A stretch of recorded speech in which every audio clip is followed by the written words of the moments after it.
Today we have our 128th reading. We are in 2 Samuel's chapter 15 and 16, Psalm 32, and Matthew 25. We have David's son Absalom, who starts playing games with the line of succession.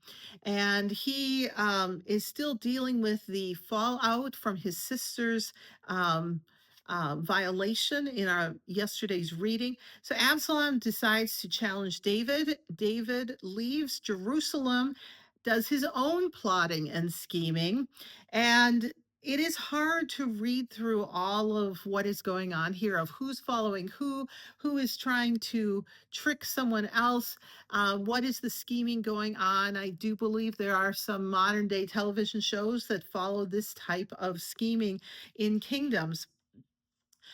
So just stick with it. We will get through this section, and as we continue reading in the next couple days, things will come together a little bit more for this part of the story. When we turn to Psalm 32, we have a psalm that celebrates having a clean slate, going to God, asking for forgiveness, getting a fresh, clean start. But it also warns us not to be stubborn, that we should turn to God and turn to God quickly, that we will get more freedom by having our slate cleaned and living in faithfulness to God.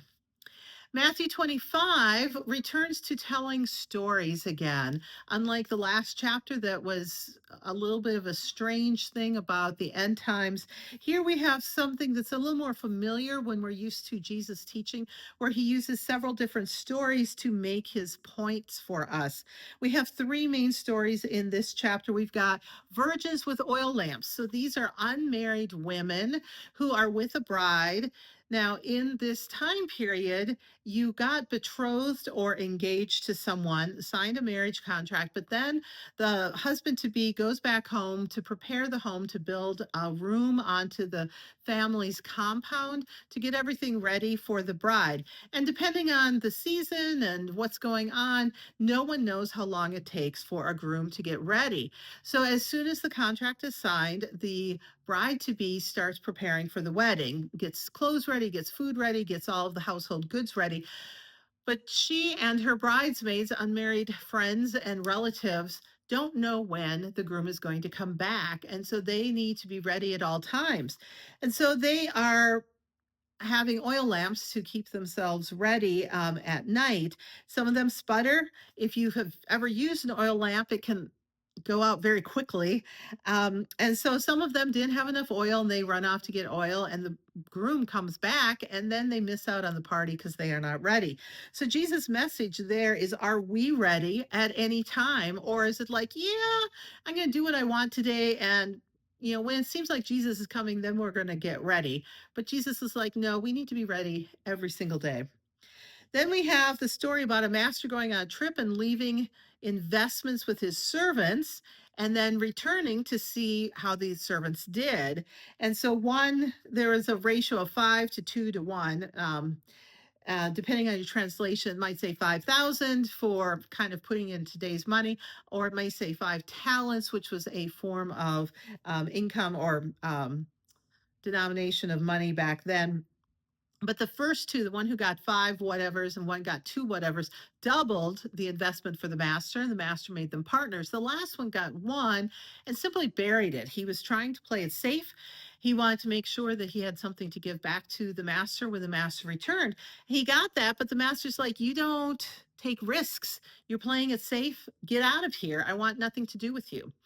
Now, I think this is a very important lesson for the church today, because I think a lot of churches are struggling because they are in a mentality of trying to play it safe, of not taking risks, of not stretching, not going out in new ways to try new things with new groups of people, to share the good news and to do works of mercy and justice for neighbors.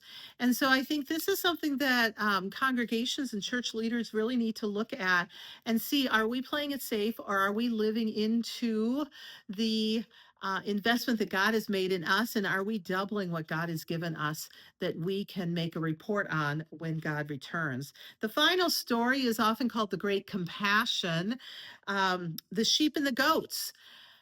Jesus goes through this whole long story about who have you served, who have you helped, who was hungry, who was lonely, and that when we help people in need, we are serving Jesus. And people are like, "We never saw you like this." And Jesus is like, "Yeah, but when you've seen people having problems, do you help them?